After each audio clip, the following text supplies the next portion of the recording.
open racism in 2025.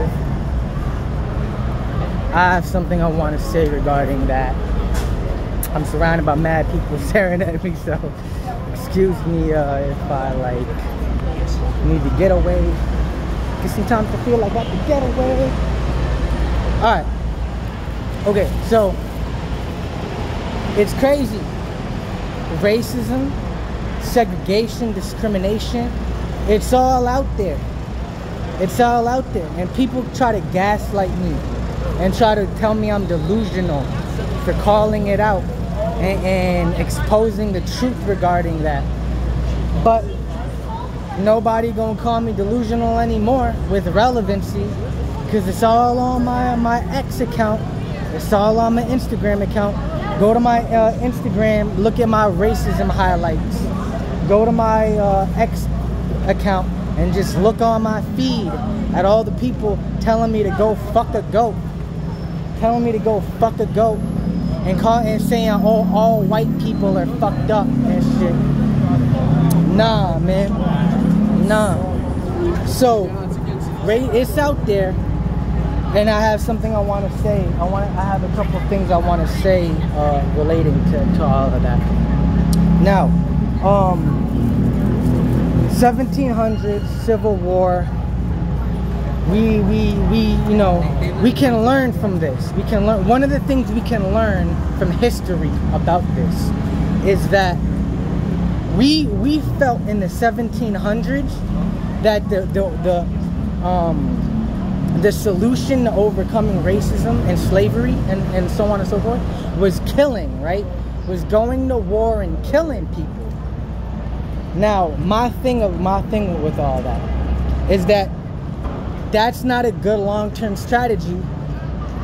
300 years later, the proof is out there right now with what we're going through right now. Because racism, even though we killed the people and beat them in the war, and we found that we were able to like stop the legality of their racism, right? That never changed the fact that people were still gonna be racist. You know, people were still gonna be racist. They still wanted to be racist, and they were still gonna do what they could to maintain it, even if it meant breaking the law. Now, I'm not saying that we shouldn't stand up and fight in a general sense. I believe non-violently. But I'm not saying that we shouldn't stand up and fight, figuratively speaking. But killing and war and everything, that has shown to be not a very good long-term strategy. Because fast forward 300 years later, we still got all this racist BS going on, all this racist bullshit going on, and like, you know what I mean? So it's like, that's not killing and going to war and shooting each other. That's not a normal long-term strategy for overcoming this problem, for overcoming racism, for overcoming, you know, segregation and discrimination. Now,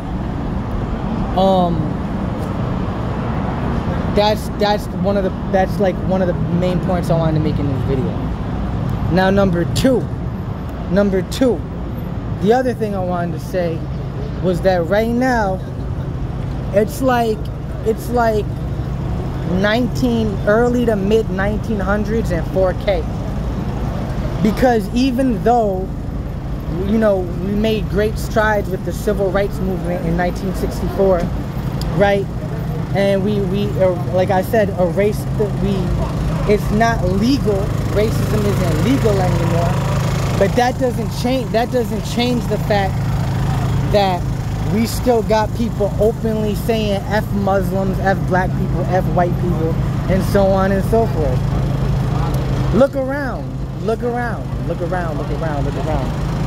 Charlie Kirk getting murdered, for example. Rest in peace. I don't believe he should have been murdered for that. But let's not pretend that he wasn't racist. Let's not pretend that he wasn't discriminative. And that's my second point. No, that's my third point. Second point was, right now it's basically like not the 1900s, early 1900s, mid 1900s, and 4K. It's just everything is color now and advanced and technological. But racism is still there. Point number three is we have to talk about this. We can't hide it. We can't pretend like this doesn't exist.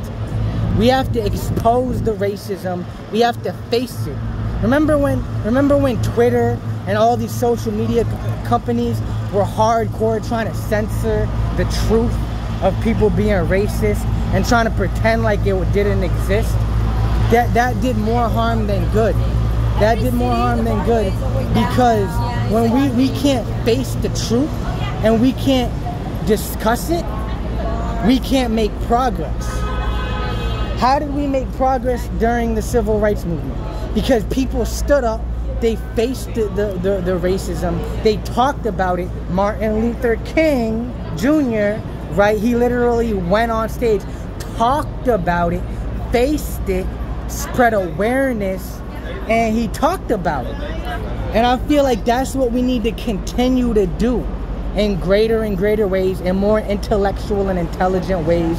We need to talk about the racism. We need to expose it. We need to talk about who's racist, why they're racist, why do you believe it. And I mean, it doesn't really, I mean, in the grand scheme of things, like, you can believe something, but that doesn't make it right. You know what I mean? But nevertheless, like, it's important that we face this instead of running away and pretending like it doesn't exist. Because when we run away and we pretend, like, all that does is create internal animosity and resentment that's just waiting to bubble up and explode. You know what I mean? Now, some people might argue Charlie Kirk, because he talked about it, that's what got him murdered. This is the whole thing. Like, this is one of the reasons why people are afraid to talk about it, because we're afraid of getting murdered. We're afraid of getting murdered. But this is the other side of that. This is the other side of that. Like I was saying with my first point, like, violence and killing, that's not a good long-term strategy. And so as we talk about this, we also need to talk about and make it clear and more fundamentally clear that like killing each other over our beliefs, over like the hatred that you might harbor for whatever reason, that's not gonna solve anything. That's not gonna solve. All that's gonna do is create more segregation. It's gonna do the opposite. It's gonna do the opposite of helping racism and helping to overcome racism and segregation. It's gonna make it worse. It's gonna make it worse. And that's why I believe during the Civil War in the 1700s, that's why I believe that going to war and killing people over it, that was a mistake.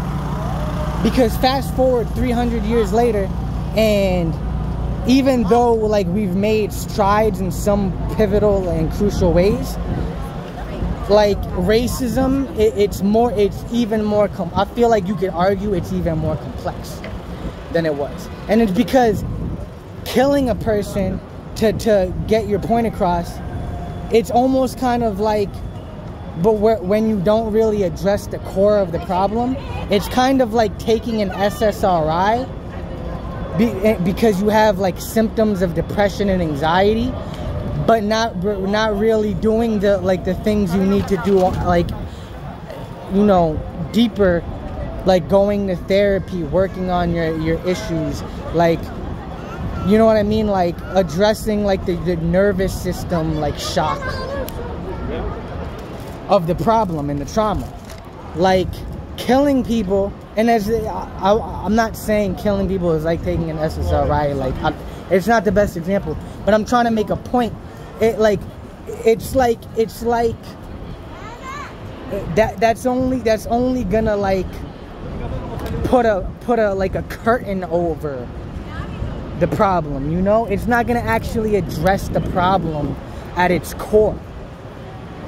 And so that's what I wanted to say. I just wanted to say that this shit we got going on right now, excuse my language, but sometimes you gotta curse. The shit we got going on right now, like we need to talk about and address and face and be aware of the cores relating to it, like the cores and the roots of racism, of segregation. And killing is not the answer. Killing each other isn't the answer. And not just that, but suppressing ourselves and being afraid to die over it isn't the problem either. I know, like nobody wants to get killed talking about this stuff. Look what happened to Charlie Kirk. Look, I mean, you know what I mean? Like, people who like were much more fundamental to overcoming racism, like Martin Luther King Jr. He got killed. Like, we can't be afraid. How you doing? My bad. We can't be afraid to, you know what I mean? Talk about this stuff. And one of the things that we need, one of the things that we need to do is, to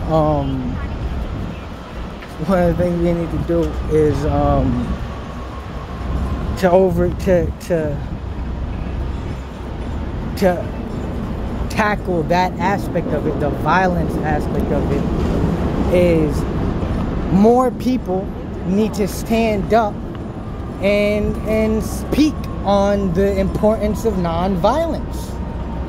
And I hate to say this, I hate to get political, but who's inciting violence? Who's, like, you know, in this country, who's inciting violence? And who, instead of literally being a leader of nonviolence, is being a leader of, on the contrary, of violence? Trump. Now, I don't want to make this political. I don't want to start talking about Trump. But what if, now here's my question. What if Trump, as a great leader of this country, instead of inciting violence, was on the contrary saying, hey, everybody, peace, like no violence, like let's talk about this in unity and like in a peaceful manner. You know what I mean? Maybe that energy would have radiated across the country, and maybe Charlie Kirk, maybe the energy of violence wouldn't be like excessively reverberating and, you know, radiating into the atmosphere, and maybe, you know, Charlie Kirk would still be alive right now. You know what I mean? And so we need leaders who don't incite violence. We need leaders who incite peace. And not just that, but we also need civilians who stand up and who don't reverberate the violence of our, like, mentally dysfunctional leaders, and who they stand up and they reverberate peace.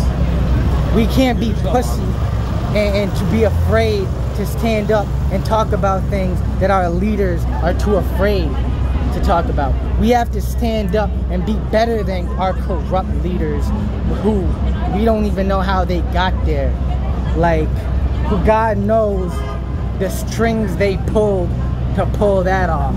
You know what I mean? But one way or the other, like, it's a polarity world. There's gonna be good times, there's gonna be bad times, but nevertheless, we need to stand up and we need to reverberate peace.